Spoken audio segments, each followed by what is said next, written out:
Hey guys, so in this episode, I want to tell you the story about my wife was shouting, no, don't sign, and what happened. Let's go. I spent the last 14 years playing over 1,000 shows, touring 22 different countries, and become a top 40 Billboard charting artist.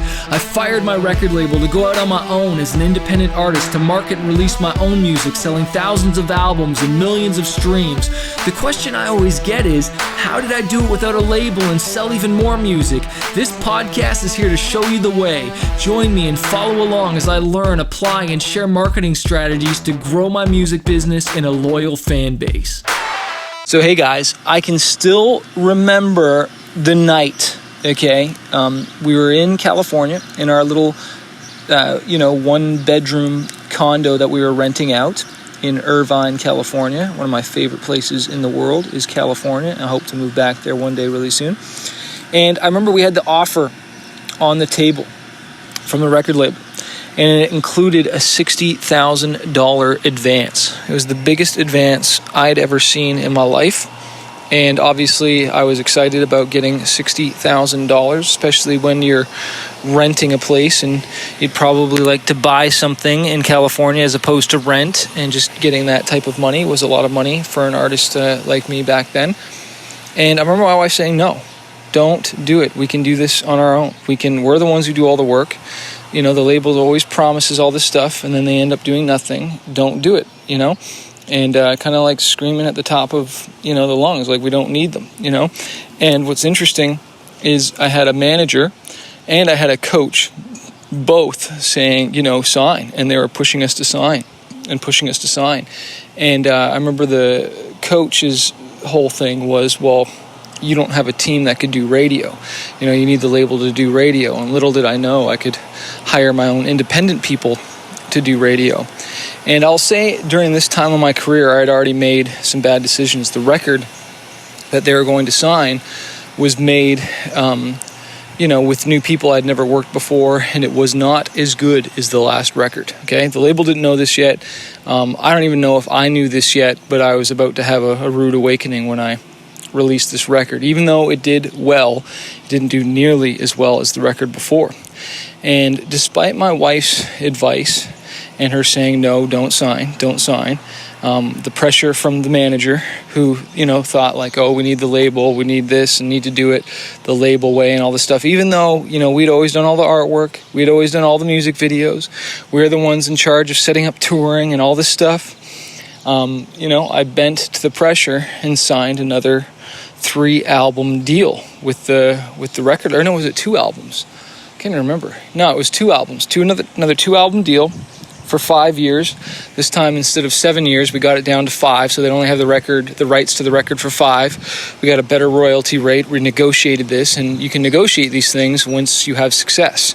A lot of you artists are trying to negotiate stuff or think you can negotiate, or it's like you want to get signed, and then you don't have any track record barely or anything like that, and then the label puts a crappy contract in front of you because, they're the ones that are actually taking all the risk because you don't have anything built yet, and, then you expect all these things, but you don't have anything to expect. You have nothing to negotiate with. Well, at this point in my career, I had a lot of things to negotiate with, okay?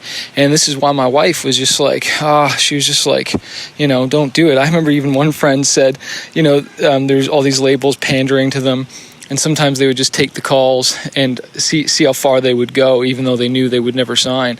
And one of my buddies, I remember saying, he couldn't pay me $1 million to re-sign with a label, And, once you've got a fan base and all this stuff, it's true. You do not need it.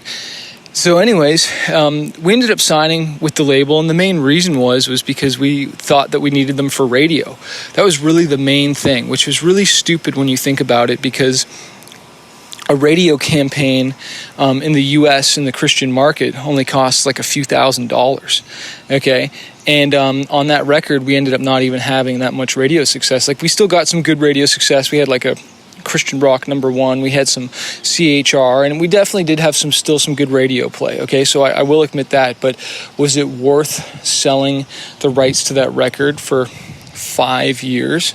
I don't think so. And it was really frustrating because after we signed, the record label ended up selling their catalog and their rights and went through this big deal with Universal or something like that and sold like half their catalog. And so they're in this big deal selling all this stuff when they should have been probably promoting my record. So their attention was split.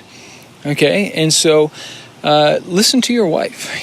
Women have an intuition, I like to believe, and they're the ones that are really on the front lines with a lot of men and guys that are chasing this music dream. And maybe it's you guys, you're chasing the dream with your women, and you want to make sure you're making decisions together. And so anyways, we ended up signing and we got the advance, but after we signed, we realized that we don't get the full $60,000 right away. It was split into two payments. The first payment was upon signing, which was $30,000 up front, and then the second payment was after we turned the record in, and so the record wasn't even done yet. Okay, so it wasn't $60,000 up front; it was only $30,000, and of course the management wanted a little piece of that because he helped, get that up there. Which I have to say, he did negotiate that, and what was interesting, because I didn't end up working with that manager for very long, but he did even negotiate that I would get a higher advance on the second record with them, because it was a 2-record deal, right? And so that was really, really interesting, and I am thankful for that, because, even though that record Fighter didn't do so well, on the next record, I got a pretty good advance. I can't remember what it was, but it was good, based on sales and all this stuff. But the point is that I'm trying to make here is that, we think that we need certain people sometimes, and I'm always a believer in getting a team and getting people to help you and stuff. But you got to see what is that team costing you. All a label does is, you can be a label. I've acted as a label for years, and we continue to do so, and we have for many years. But even back then, I was hiring radio promoters all the time, and I remember in a meeting with the label trying to get them to chase active rock mainstream radio during that record cycle, and they wouldn't cough up any money for it. And so we ended up getting a grant or something like that in Canada, and I ended up paying out of pocket, I think it was $40,000 of my own money to promote a song to radio that honestly ended up not even doing very well because we didn't know what we were doing. And I'll say this, the label did warn me that it was hard to break into that market, and we went with the wrong song and should have gone with a different song. Should have listened to my gut on that. But long story short is, I spent an additional $30,000-$40,000 just on one radio campaign when the label was receiving the majority of the royalties for that.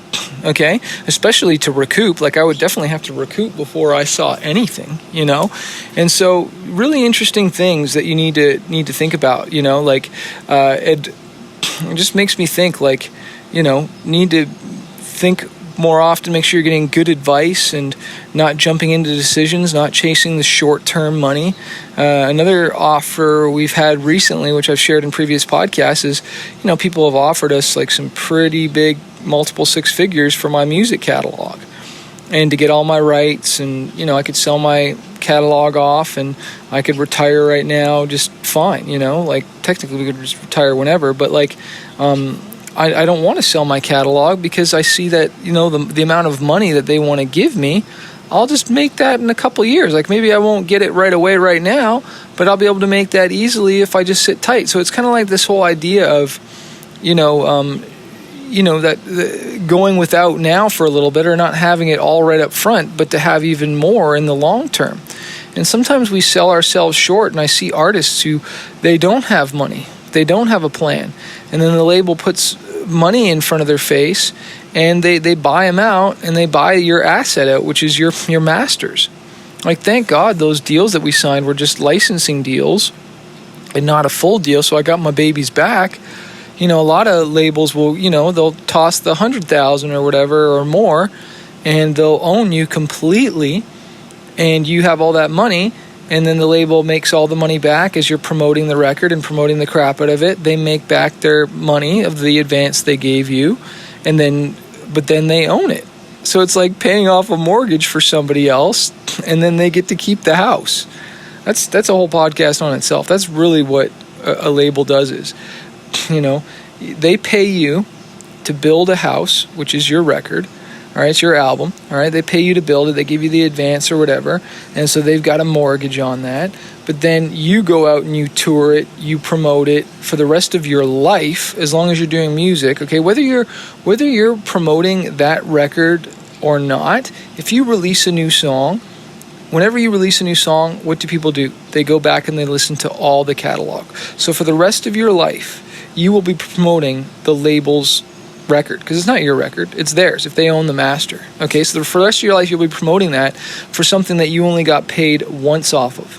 And sure, you could say, oh, in my contract, I get whatever percentage. Yeah, sure, whatever, after they subtract all their fees, whether it's you get 20%, 24%, whatever it is, it's a crappy low royalty. And you don't even know what deductions and everything that they're taking off and all the... There's so many freaking income streams, you have no idea. I'm putting together a new course called 100K Musician or 10K a month musician. I'm not sure the name of it. I want to have a sexy name, but like when you realize all the income streams that are available to you that you're not even tapping into, it's just unbelievable. And it frustrates me and it saddens me because I didn't know all these things when I was with the label. So anyways, this rant is gone long enough. I just encourage you to, slow it down. Think long-term, not short-term, okay? Artists that play the short-term game get taken out and they end up losing, okay? I want to remind you that a fighter isn't someone who never fails. A fighter is someone who never quits. Peace. So if you're a struggling artist and you're just trying to figure out this music industry, you want to go full-time with your music, you want to get noticed on social media or learn how to launch an album, an EP, or just get your music more marketed out there, I want to encourage you to check out my coaching program called Fanbase University. Every single month, I jump on the phone 2 times with my students and I coach them and I teach them how to market their music, how to get noticed, how to handle booking agents, record labels, and just get their music out there. Also, you get access to exclusive training, you get interviews with music industry professionals. If you want to find out more and not do this on your own, not struggle, because I've wasted thousands of dollars on my career and now I want to coach other artists. Check out my program, fanbaseuniversity.com, or click the link below to find out more info.